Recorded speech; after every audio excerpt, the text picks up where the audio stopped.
Congress. I was on the Agriculture Committee of Congress. So our question is, right now we're competing trying with international trade, trying to compete with Argentina, Brazil, et cetera, as corn growers, soybean growers, ethanol producers. We're just trying to find increased funding to some of those parts, MAP, FNB, try to compete with those international markets. And so would you support something like that in regards to farming, trying to help international trade? Well, I think we're going to expand export markets.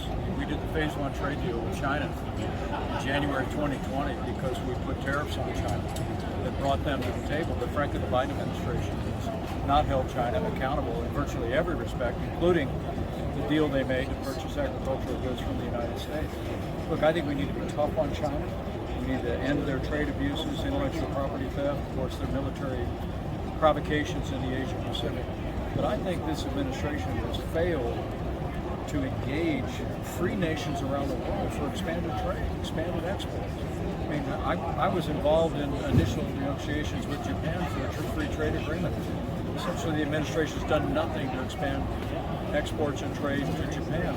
We told the UK and our administration that as soon as Brexit was over, we were going to start a free trade agreement with the UK. The administration's done nothing. We even talked to the EU about a new free trade agreement. So it's all about leaning in. I'm somebody that believes in free trade with free nations.